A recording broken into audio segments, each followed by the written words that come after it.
서대문 매거진 크리스마컬을 하세요. 차도연입니다.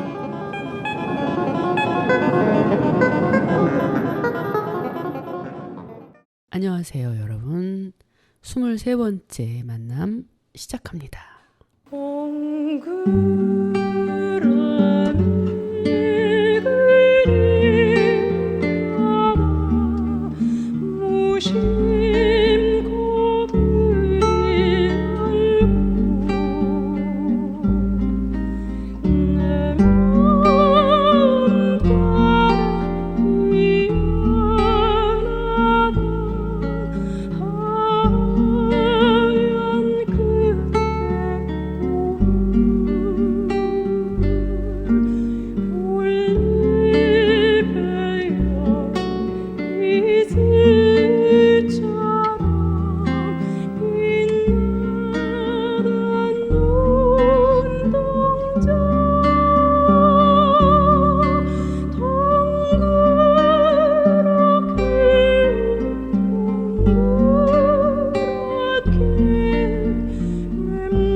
신영옥 씨 목소리로 얼굴 들으면서 오늘 만남 시작했습니다. 얼굴. 오늘 우리가 이야기할 주제가 될 수도 있겠네요. 얼굴과 초상. 얼굴은 또 하나의 풍경이고 이미지이고 초상이고 영화의 얼굴들이라는 책을 쓴 저자 자꺼우몽은 영화 이론가로 우리한테 많은 책들을 통해서 알려진 프랑스의 영화 이론가이기도 합니다. 영화의 얼굴들이라는 책에서 보면 얼굴, 사람의 얼굴이 영화사에서 어떻게 표현되고 현재에 와서 해체되는가에 대한 이야기를 하면서 얼굴이라는 것, visage, 그 face, 얼굴에 대한 심도 깊은 영화사적인 논거들을 하고 있습니다. 자꺼우몽이 거론한 몇 가지 이야기들을 중심으로 함께 생각을 나눠볼까 합니다. 영화의 초기 영화에서 영화가 시작되던 시점에 영화의 카메라는 움직임 내지는 여러 가지 프레이밍의 제약을 받고 시작했습니다. 그런 초기 영화에 연기하는 얼굴들은 어떤 하나의 표현 체계처럼 분절되었다라고 설명하고 있습니다. 이것을 관상학의 이론들과 더불어서 이야기를 짚어가는데요. 관상학의 이론들은 몸의 분석적인 재현성에 근거를 두고 있다라고 얘기합니다. 결국 영화에서의 얼굴이라는 것은 어떤 표현을 얘기하고 이야기 속에서 혹은 에세이나 다큐멘터리 안에서 하나의 상황에 따른 또는 설정에 따른 재현의 이미지이기도 하죠. 몸과 얼굴에 있어서 의미 있는 요소들을 밝혀내고자 했던 관상학의 역사는 오래전으로 거슬러 올라갈 수 있다고 소개하면서 고대 그리스에서 시작해서 20세기까지 지속되어 왔고 특히 20세기에 비언어적인 커뮤니케이션에 관한 학문으로 완성된다고 소개합니다. 학문으로서 관상학의 목적은 더 이상 신체나 얼굴의 기호 속에서 개인의 특성을 해독하는 데 있지 않고 대신 개인의 감정이나 기질을 드러내는 표정에 대해서 보다 신중한 해석을 추구하고 있다고 말합니다. 비언어적 커뮤니케이션의 전문가들에 의하면 우리는 얼굴 위에 아주 많은 것을 읽을 수 있다고 합니다. 관상학의 토대가 되는 것이 자연성이라고 부르는 성질인데요. 순수하건 혹은 실용적이건 모든 관상학은 감정이입, 가시적인 감독에 의한 정서적인 감염 혹은 보다 기본적인 정서적 충격 등에 관한 태고적의 신화를 가리킵니다. 언어 행위보다 더 오래된 것은 제스처들의 모방입니다. 이 모방은 일반적으로 얼굴 표정이 갖는 일시적 정지 능력과 근육들이 습득한 자제력에도 불구하고 오늘날까지 너무나 강력한 영향력을 발휘하고 있죠. 우리는 어떤 한 얼굴의 움직임들을 바라보며 자기 얼굴 위에 신경세포가 영향받는 것을 느끼게 되는 겁니다. 이러한 얘기를 하고 있는 사람이 누구냐 하면요. 바로 프리드리히 니체. 니체가 인간적인, 너무나도 인간적인이라는 자신의 저서 안에 이 관상학적인 면에서 이해하는 얼굴의 표정, 그 얼굴을 읽는 바에 대하여 이렇게 기록하고 있습니다. 관상학적 체계는 정념에 관한 오래된 이론을 참고하면서 보완되고 완벽해진다고 합니다. 우선 우리가 여기서 말하는 정념이다라고 얘기하는 것은 그러니까 감정에 관한 것이고 사고, 관념적인 사고와 마음에 관한 영향력을 이야기하는 데에서 정념이라고 한자어적으로 표현하는데 우리가 일상에서 쓰는 말이 아니기 때문에 금방 이해가 안 될 것 같아서 제가 풀었습니다. 이런 관상학적인 이론이 자리를 잡으면서 연기 이론에도 바로 직접적인 영향력을 행사하는데요. 델사르트의 연기 교육론이라는 관상학적인 영향 아래서 다듬어진 연기 교육론은 1895년에 델사르트식 메소드를 정리하면서 알프레드 지로데가 정리하였습니다. 그는 연기의 원칙들이 19세기와 20세기 사이에 연극, 무용, 이사도라 던컨, 옹변가를 기르고 영화에도 적용되었다고 얘기합니다. 미국 영화 초기에는 신호적인 연기 스타일이 지배적이었죠. 그럴 수밖에 없었던 것이 당시 영화 주류를 이루던 롱숏에서 우리는 보통 배우의 전신을 주로 보게 되고, 배우의 연기가 잘 지각될 수 있게 하기 위해서는 배우의 연기가 잘 지각될 수 있도록 제스처를 크게 쓰고, 그러한 제스처들을 코드화시키는 일련의 반복을 통해서 관객과 코드를 공유하는 시간들이 있었다는 걸 지적합니다. 이후에 카메라의 사이즈들이 다양해지고 미디엄 샷으로, 그러니까 사람의 가슴까지로 다가가는 카메라의 크기가 인물에게로 훨씬 다가가는 기술적 발전에 따라서 연기의 패턴과 스타일도 당연히 영향을 받아서 달라질 수밖에 없었죠. 그러면서 일어난 일은 자연스러움이라는 지향점이었습니다. 미디엄 숏에서 자연스러운 얼굴 표현이 각광받기 시작했는데, 이전에 있었던 제스처의 과장됨을 벗어버리고 그것은 연극적인 요소와 굉장히 많이 맞닿아 있었죠.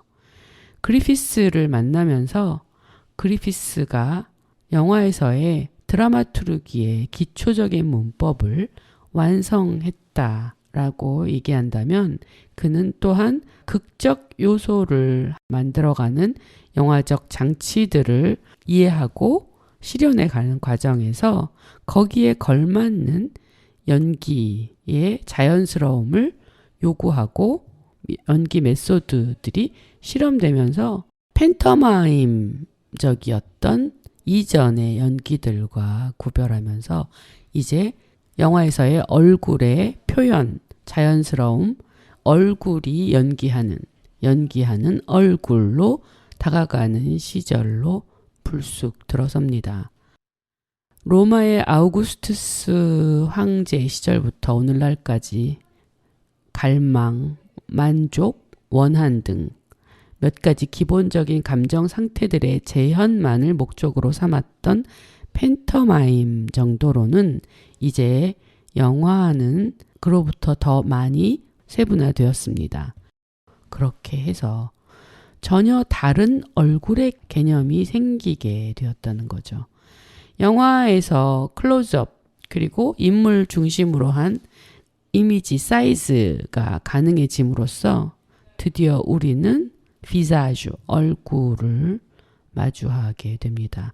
그것은 연기의 변화를 가져오게 되었고, 재현성을 중심으로 발전했던 영화에 있어서 연기의 지향점은 언제나 자연스러움, 그럴듯함에 있었기 때문에 카메라의 거리가 무척 좁아지고 사이즈가 커지면서 이제 배우들은 연극적 팬터마임에서부터 벗어나 아주 새로운 얼굴을 만드는 시대로 들어가게 됩니다. 얼굴은 이렇게 해서 읽는 대상, 어떤 이미지와 기호들의 표현성으로 제한되었던 읽는 대상이 아니라 보는 대상으로 간주되는 훨씬 더 직관적이고 의미를 더 넘어서는 더 넓은 세계, 우리 시선 이전에도 존재했던 본유적인 존재적 시점을 끌어안는, 시선 바깥에 존재했던 그 세계에 지금 여기 보이는 현실성을 드러내주는, 그리하여 시각적인 것을 어떤 다른 관계 속에서 바라보게 하는 세계가 열린 겁니다. 이해를 목적으로 하는, 우리가 보통 여러분들이 무성 영화를 예를 들어서 상상해 보시면 쉬울 것 같습니다. 무성 영화의 주인공들은 제스처와 과장된 얼굴 표현으로 목소리를 대신해야 했기 때문에 기호화된 재현성을 표현할 수밖에 없었습니다. 해독하지 않고 바라보는 행위.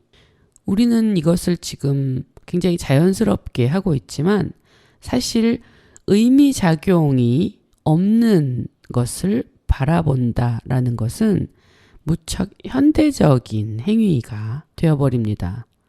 영화가 탄생함으로써, 그리고 유성 영화로 진입함으로써 가능했었고, 또한 카메라의 기술적 진보에 의한 움직임의 다양한 재현성과 사이즈의 무한한 표현성들이 있었기에 가능한 일이었습니다.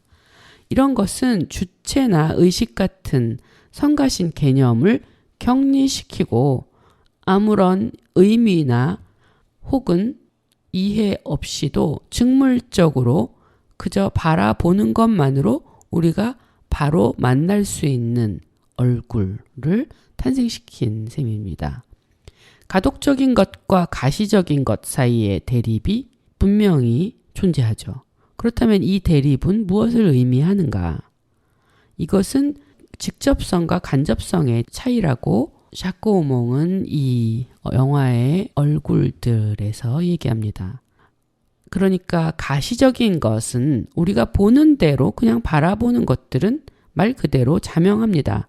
가시적인 것은 직관의 자신을 제공하고 그 얼굴은 어떤 기호들이나 상징들의 조합물도 더 이상 아닌 겁니다. 초기 영화의 얼굴들은 계획적이고 기호적이고 계산된 신호 체계를 가지고 있는 듯이 표현되었어야 했지만 이제 얼굴은 유기적인 어떤 살아있는 것, 직접적이고 유기적이다라는 점에서 필연적으로 진실할 수밖에 없었습니다. 그러나 이 말은 그 얼굴이 다른 얼굴보다 더 진실하다는 것이 아니라 얼굴이 진실과의 관계를 제시한다라는 것을 의미합니다. 이렇게 영화에서의 얼굴은 기본적으로 이중적입니다. 왜냐하면 배우는 자신과 동시에 타자를 재현하고 있기 때문이죠. 하나의 얼굴은 결코 완전하게 고유한 얼굴이 아니고 항상 배우 자신에게서 유래한 것과 인물의 해석으로부터 나오는 그 유형에서 유래한 것들이 결합되어 있습니다. 영화 속의 얼굴을 쓴 저자 자크 오몽은 정제된 휴머니즘적인 얼굴, 전후에 이태리의 로베르토 로셀리니, 빅토리아 데시카, 프랑스의 장 르누아르, 스웨덴의 베르히만의 영화에서 찾아볼 수 있었던 소위 이 자크 오몽의 언어로 말하면 정제된 휴머니즘적 얼굴이라고 말하는 이 얼굴들은 인간성의 극한에 대한 체험으로부터 비롯된 일종의 반작용이다라고 얘기합니다. 그러나 네오리얼리즘과 누벨바그의 열풍이 지나자 최소한의 인간적인 요소마저 찾아보기 힘든 물성화되고 해체된 얼굴들이 등장하기 시작하는데요.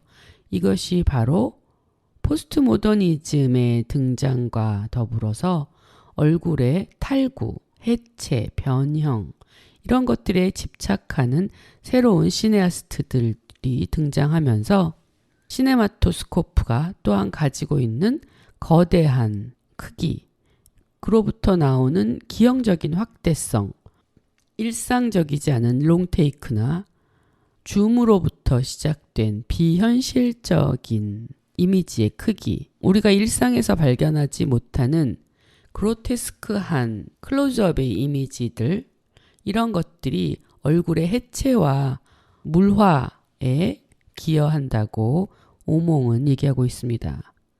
그렇게 해서 20세기 후반 영화에서의 얼굴은 빠르게 물화되고 해체되고 파괴되어 간다라고 말하고 있습니다. 그러면서 재현의 강박관념으로부터 비교적 자유로웠던 회화, 그러니까 미술에서의 그림 그리는 회화는 영화보다 훨씬 더 앞서서 얼굴의 외파, 내파, 분해, 뒤틀림 등을 시도하면서 얼굴의 해체 작업들이 먼저 이루어지기 시작했다라고 소개합니다.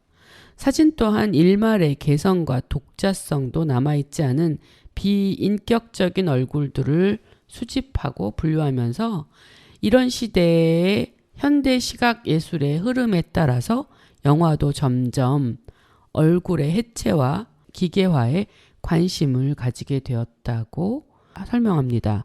영화는 얼굴 없이는 그러나 불가능한 매체라는 사실, 인간 없이는 불가능한 매체라는 사실, 이것은 강조할 필요도 없는 영화 본유의 당연한 사실입니다.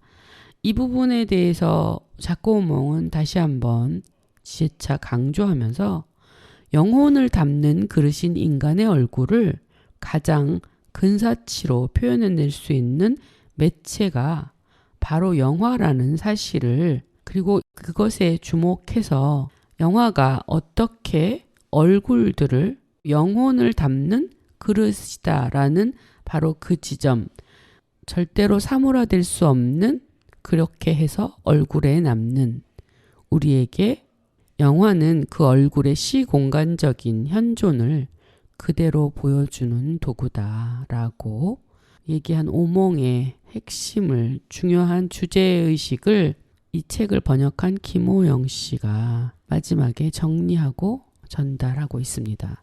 물론 영화의 얼굴들이라는 자코몽의 책에는 지금 제가 간단히 소개한 몇 가지 관상학적인 혹은 휴머니즘적 얼굴을 지난 현대 얼굴의 해체성까지 이런 겉핥기를 넘어서 우리가 생각할 수 있는 영화사와 더불어서 생각해 볼 수 있는 거리들을 이론적인 배경들과 함께 개진하고 있습니다. 관심 있는 여러분들이 있으시면 서점에서 한번 찾아서 보시는 것도 재밌지 않을까 싶고요. Au bout du téléphone, il y a votre voix et il y a les mots que je ne dirai pas.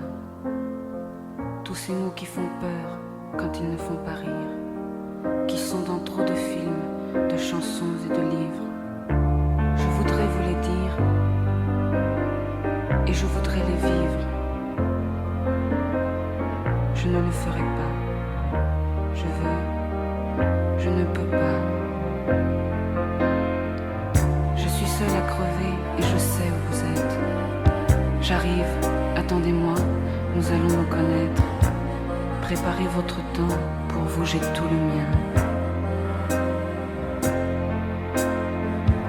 Je voudrais arriver, je reste, je me déteste. Je n'arriverai pas. Je veux, je ne peux pas. Je devrais vous parler. Je devrais arriver.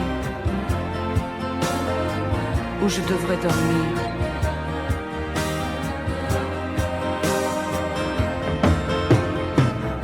J'ai peur que tu sois sourd. J'ai peur que tu sois lâche. J'ai peur d'être indiscrète. Je ne peux pas vous dire que je t'aime, peut-être.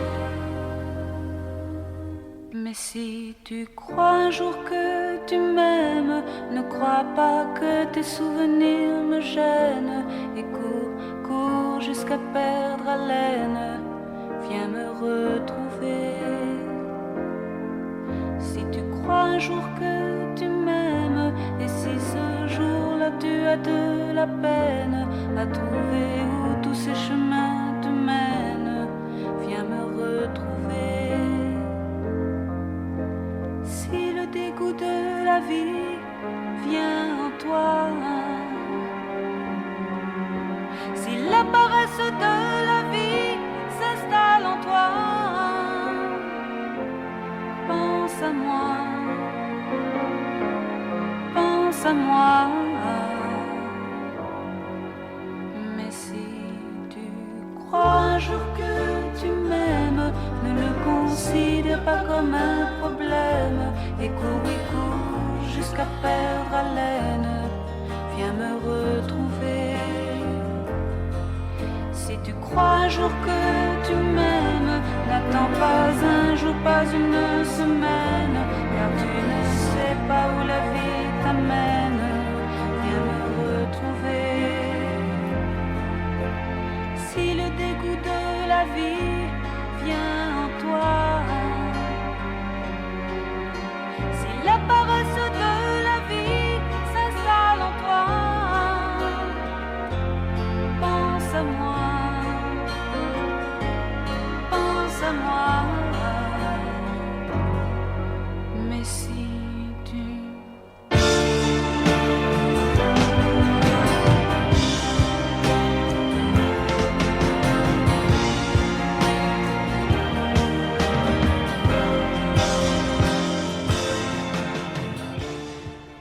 만약에 어느 날 당신에게 삶에 대한 혐오감이 들이닥친다면 인생에서 게으름이 당신 안에 자리 잡게 된다면 나를 생각해요.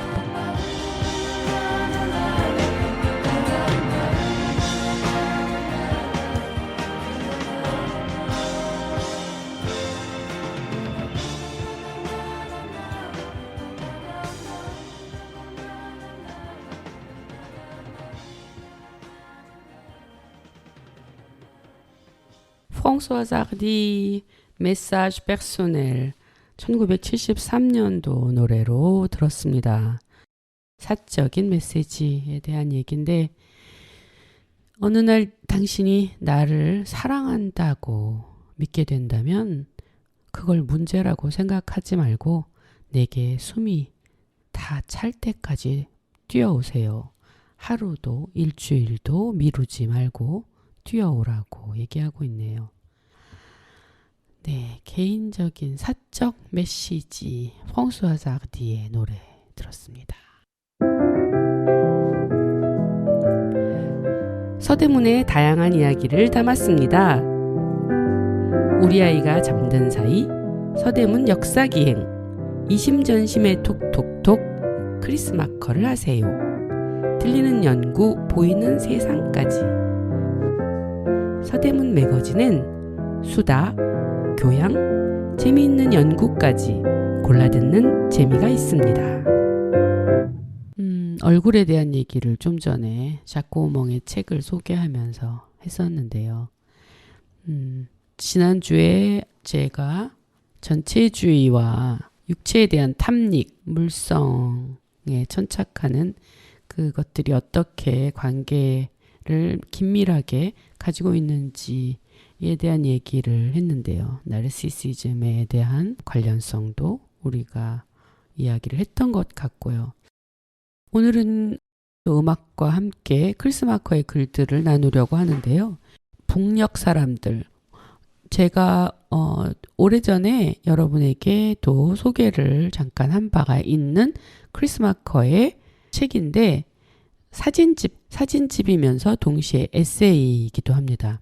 1959년에 출간된 꼬레엔느, 우리말로 북녘 사람들이라는 제목으로 번역되어서 책이 나와 있다고 전에도 제가 설명을 드렸었습니다. 크리스마커에게서의 이미지는 라주떼에서도 우리가 들여다봤듯이 그녀의 얼굴이었고, 크리스마커가 이후에 찍은 많은 사진집들 중에 대부분의 사진의 이미지들은 사람들의 얼굴입니다. 2000년대에 가면 몇 권의 사진집을 더 출판하는데 그 중에 하나는 자신의 작품들에서 스테어링 백이라고 얘기하는 되돌아 응시한다라는 자신이 지난날 촬영했던 수많은 영화 이미지들 속에서 스틸컷처럼 한 장씩 사진을 추출해서 영화에 나오는 장면의 사람들의 얼굴들을 선별해서 사진집과 더불어 에세이를 함께한 그의 스테어링 백이라는 사진집이 있는데, 그것이 이제 그의 마지막 타계하기 직전에 또 다른 사진집과 더불어서 모두 다 사람들의 얼굴, 비자주에 집중하고 있는 그의 작품들입니다.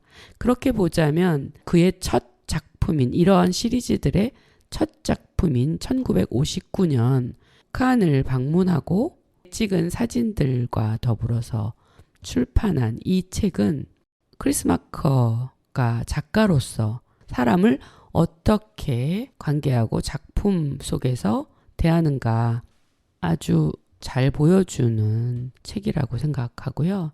그런 면에서 대부분의 사진들은 사람을 찍었어요. 굉장히 다양하게 언제나 사람과 가장 가까이에 있는 그의 사진들은 말 그대로 비자주, 얼굴들을 찍었다고 말하는 게 맞겠습니다. 그렇다면 크리스마커에게서의 얼굴들이 어떤 의미였는지, 그 얼굴들을 어떻게 살아내고 있는지에 대한 부분은 텍스트를 통해서 엿볼 수 있는데요. 그가 찍은 사진들의 사람들은 카메라의 뷰어를 피해서 수줍게 시선을 피해 있거나 아니면 무언가에 하는 일에 집중해 있거나 아니면 카메라를 들고 있는 작가인 크리스 마커를 정면으로 주시하기도 합니다. 이 사진첩의 구성은 7개의 챕터로 되어 있는데 1. 얼굴 2. 2명의 고아 3. 7가지의 경이로움 4. 오감 5. 새 여인 6. 9 여신 7. 눈길이라는 7개의 챕터로 나뉘어져서 사진과 함께 그의 에세이들을 만나볼 수 있습니다. 그러면 조금 맛보기로 첫 번째 챕터 얼굴이라는 제목의 챕터에서 보면 비행기에서 내리는 이북 스튜어디스의 사진을 동반하면서 사진 옆에 있는 글을 소개해 드리겠습니다. 우리가 처음 만난 조선의 여인은 하늘에서 내려왔다. 전형적인 모습. 원주민들은 순박하고 키가 크다라고 메르카토프의 지리 부도 아틀라스에 기록되어 있었지만 이것과는 거리가 먼 그녀는 평범하고 귀여운 장미와 같은 모습을 하고 있었다. 이는 그녀의 선조인 반신, 단군이 퉁구스계라는 민속학자들이 주장과는 어긋나는 것이었다. 아마 조선의 직업 배치 지침에는 이런 여러 가지 특징들이 뒤섞인 용모가 간주곡의 주인공인 약종상처럼 중간자적 역할을 맡기기에 적합하다고 적혀 있을지도 모르는 일이다. 여기까지 보면 이 글에서 비행기 스튜어디스로 처음 그가 만난 조선의 여인은 하늘에서 내려왔다라고 시적으로 표현해주고 있는데 그녀가 지니는 자그마한 체구를 얘기하면서 자신이 사전에 책을 통해서 이해했던 단군 신화를 통해서 그리고 민속학자들이 주장했던 바와 다르게 체격이 무척 아담한 그녀를 소개하고 있죠. 그녀의 용모가 어쩌면 이 권위적인 정치 체계 하에서 그녀의 용모조차도 지정된 것이 아니었을까라고 추측하면서 간주곡의 주인공 약종상처럼 중간자적 역할을 맡기기에 적합하다고 적혀 있을지도 모른다라고 했을 때 이 간주곡은 인터메조라는 장지로드의 희곡을 언급하는 거죠.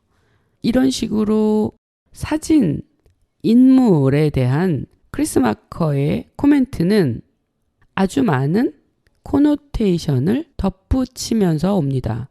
그것은 한편으로는 우리가 보고 있는 그 이미지에 굉장히 많고 다양한 이미지들을 중첩시키는 것과 같습니다.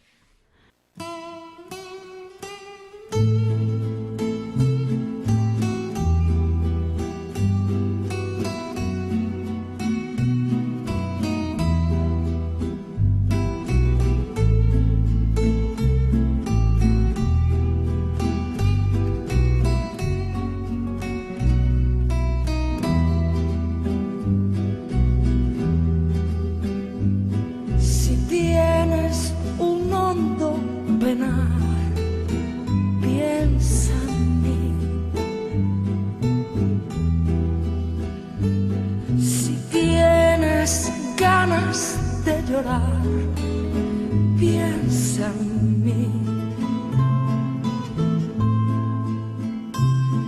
Ya ves que venero tu imagen divina.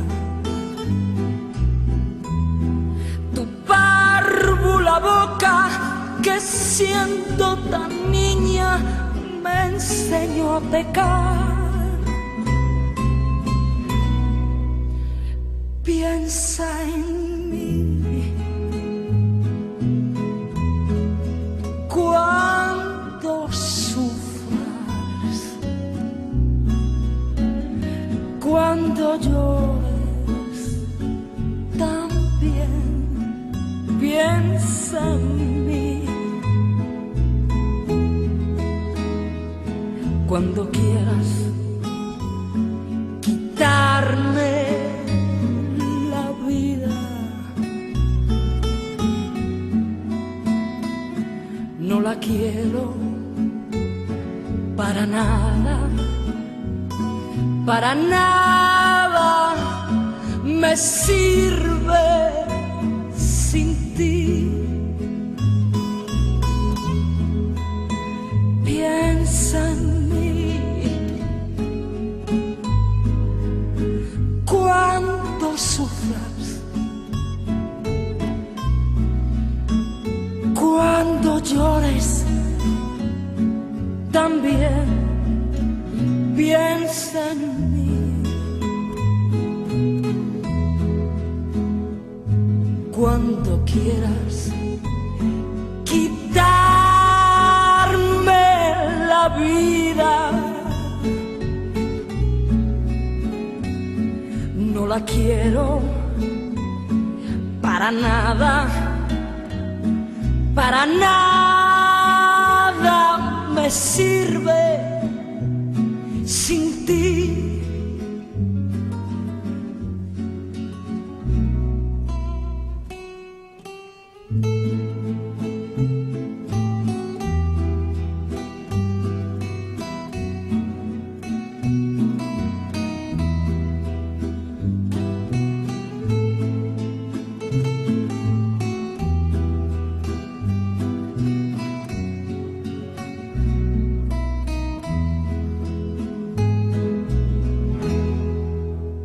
Piensa en mí cuando sufras, cuando llores, también piensa en mí. Cuando quieras quitarme la vida, para nada, para nada me sirve sin ti.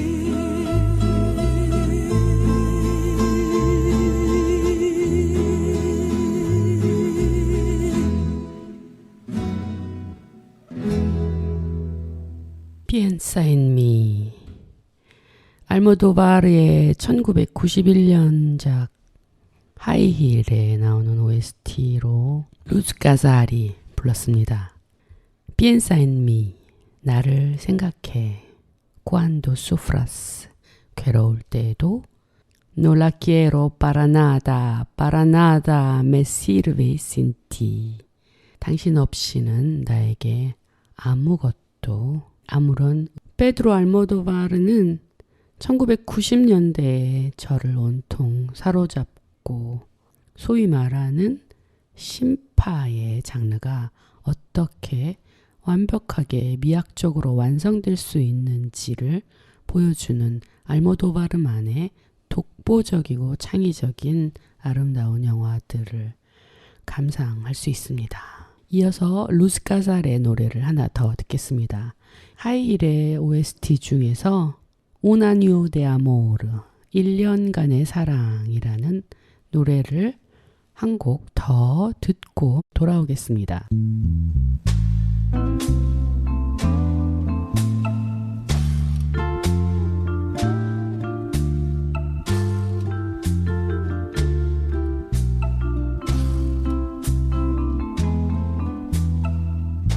Lo nuestro se acabó y te arrepentirás de haberle puesto fin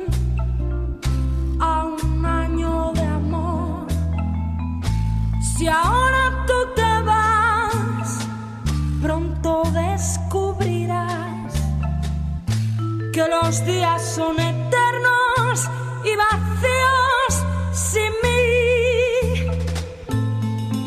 Y de noche, por no sentirte solo, recordarás nuestros días felices, recordarás el sabor de mis besos y entenderás en un solo momento qué significa un año de amor, qué significa un año de amor. ¿Te has parado a pensar lo que sucederá, todo lo que perdemos y lo que sufrirás?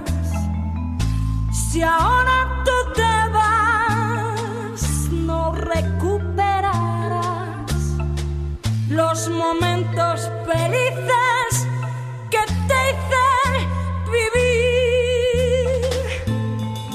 Y de noche, por no sentirte solo, recordarás nuestros días felices, recordarás el sabor de mis besos y entenderás en un solo momento qué significa un año de amor.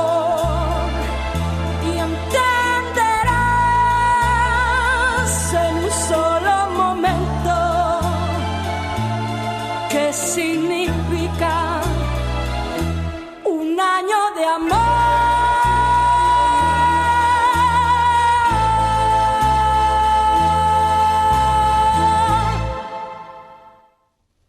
네, Un año de amor.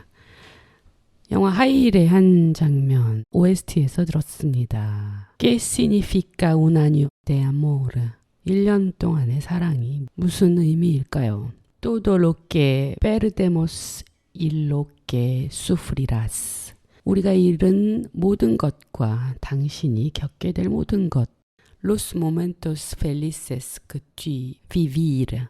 내가 너를 살게 만들었던 행복한 순간들. Y de noche, por no sentirte solo. 밤에도 외롭다고 느끼지 않도록. Recordarás nuestros días felices. 우리의 행복한 날들을 기억하라. Recordarás el sabor de mis besos. 나의 키스를 기억하시고 y entenderás en un solo momento. 당신은 한순간에 이해하게 될 겁니다. ¿Qué significa un año de amor? 1년간의 사랑이 무슨 의미일까요? 당신은 한순간에 이해하게 될 것입니다. 이 알모도바르 영화에 빠져서 스페인어를 배우고 싶어서 특히 하이힐의 영화 음악에 나오는 노래들을 달달 외우면서 다녔던 시기가 아주 오래전인데 다시 생각이 납니다. 알모도바르 영화의 OST들, 스페인 노래들을 걸쭉하게 들으니까 가을 정취가 또 남달라지는 것 같네요. 앞서서 얘기한 크리스 마커의 북녘 사람들에 나오는 글들을 또 몇 개 더 소개하겠습니다. 두 명의 고아라는 제목의 챕터 2에 이렇게 있습니다. 견고한 캐터필더를 가진 장갑차들이 길가 여기저기에 널려 있었다. 동족 상잔의 비극이 이 나라를 휩쓸고 지나갔다. 가옥과 함께 불타버린 것들을 어떻게 다 헤아릴 수 있겠는가. 조선의 전통적인 신앙에서 영혼은 물질적 실체와 긴밀히 연결되어 있다. 대들보의 신인 성주, 집주인의 수호신인 재석, 옷바구니 안에 간직된 조상들의 영혼 등등은 부활할 수 없다. 무엇보다 400만 명의 사망자, 격앙된 증오, 끝없는 한풀이, 아트레우스의 후예들처럼 쌓이고 쌓인 거짓말, 전쟁에 대한 냉철한 평가를 이해하기 바란다. 타인에 대한 몰 이해는 사랑뿐만 아니라 전쟁과도 불가분의 관계이기 때문이다. 따라서 먼저 도발한 쪽은 상대편이라고 굳게 믿고 있는 병사를 공박하는 것은 우리 부모 세대인 1차 세계대전의 영웅들에게 불쾌감을 주는 일이리라. 인위적인 국경으로 한 나라가 갈리고 양립할 수 없는 선전들이 범람하는 상황에서 전쟁의 시발점을 묻는 것 자체가 어리석은 일일 것이다. 전쟁은 바로 국경이 갈라진 데에서 비롯되기 때문이다. 조선의 전래동화 가운데 이런 것들이 있다. 한 소녀가 몇 년간의 객지 생활 끝에 부모를 만나 다시 집으로 돌아왔다. 하지만 놀랍게도 자기와 꼭 닮은 소녀가 집에 들어와 살고 있었는데 그 소녀는 오히려 제 집으로 돌아온 소녀를 침입자라 하였다. 이후 여러 시험을 걸쳤음에도 불구하고 누가 진짜 딸인지 확인할 수 없었다. 그러던 어느 날 한 이웃사람 회의주의자가 이 고양이를 데리고 우연히 마실을 나왔다.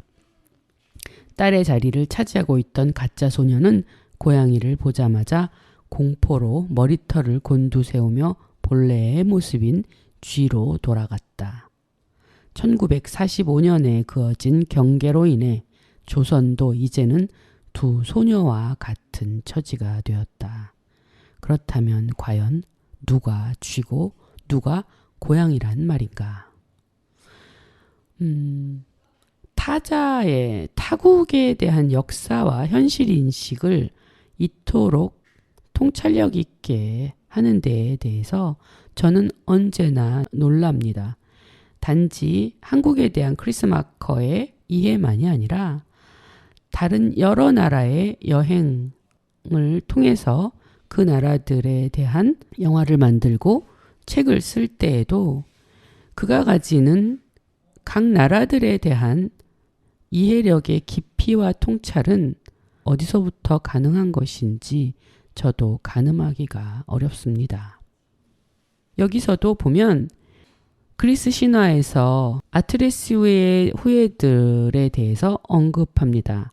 끊임없이 크리스마커는 자신이 보고 있는 이방의 나라들에서 전 인류가 함께 공유할 수 있는 어떤 공통점을 당연하다는 듯 찾아가는 자신이 겪은 문화 속 지식 안에서 겹쳐지고 떠오르는 이야기들을 연상되는 것들을 거론하면서 그가 새로 발견하는 이방의 나라의 풍경들 속에 언제나 자신이 겪고 알고 있던 문화의 것들이 중첩되고 공유되는 그러한 이미지들을 끊임없이 우리에게 제공합니다.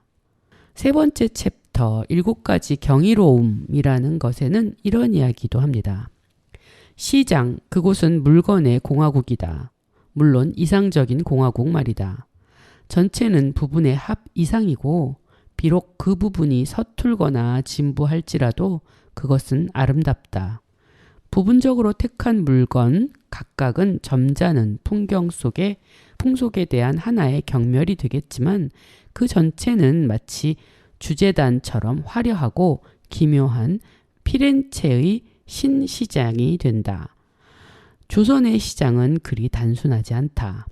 쥐알드의 기록에 따르면 조선의 시장에는 하얀 종이, 여우털과 꼬리로 만든 붓, 인삼, 금, 은, 무쇠, 너무나 아름다워서 칠하면 금박을 입힌 듯한 옷칠, 고무를 분비하는 이 나라는 종려나무를 닮았다. 꼬리 길이가 90cm인 닭, 키가 1m 정도인 조랑말, 검은 담비와 비버의 가죽, 그리고 암, 염 등이 있다. 푸누아이아르처럼 본질적인 것을 다루지 못한 채 내 얄팍한 지식을 바탕으로 다음의 물건들을 추가하고 싶다.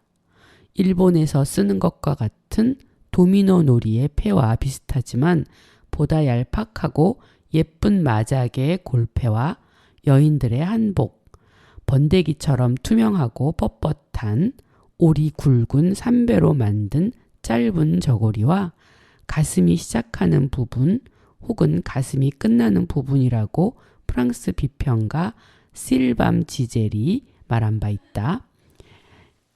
부분에서 매듭을 매는 짙은 빛깔의 긴 치마, 장수를 비는 금박 글자가 새겨진 옷고름, 구부러진 뱃머리를 연상하게 하는 버선, 파란색 코끼리와 장밋빛 고양이 인형, 펜과 램프, 흡연자들의 필수품이라고 점잖게 이름 붙인 옛 아편 주머니, 엽전처럼 실에 꿰어져 있는 회중시계, 꽃 등을 볼 수 있다. 또 어딘가 프로메테우스를 연상시키는 맛도 있다 하겠다. 즉 매부리코로 물건의 내장을 파헤쳐 놓은 듯 하다고나 할까? 라디오 부품, 전기 면도기, 망이나 자물 쇠통 같은 것들 말이다. 사진에서는 이런 시장의 풍경들이 이 사물들보다는 사람들을 담고 있습니다.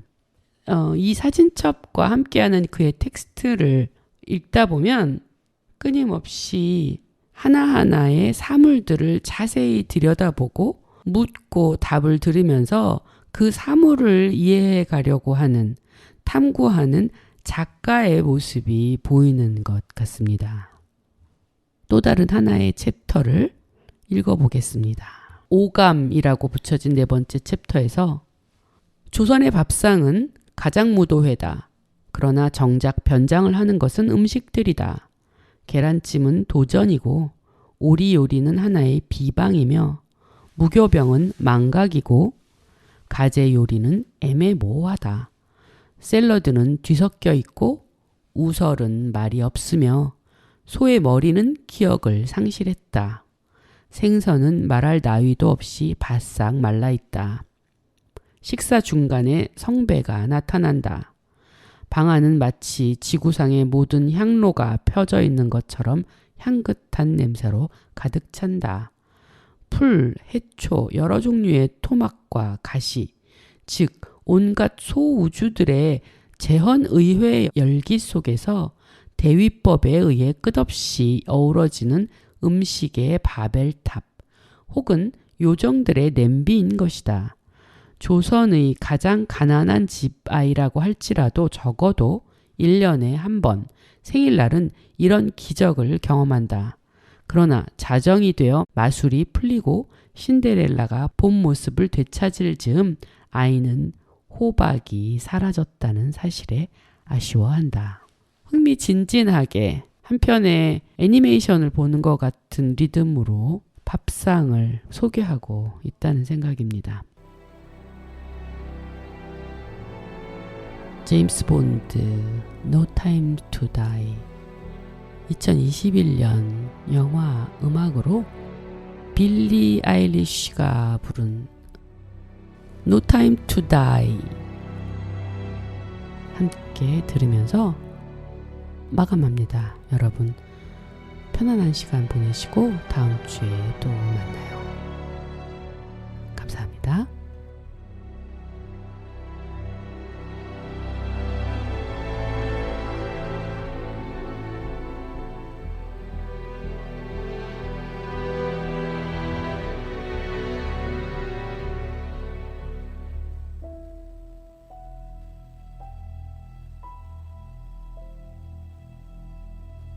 I should have known I'd leave alone.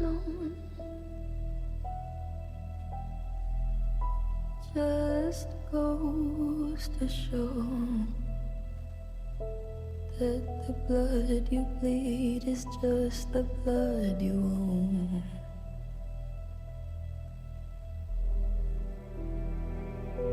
We were a pair, but I saw you there. Too much to bear. You were my life, but life is far away from fair. Was I stupid to love you? Was I reckless to help?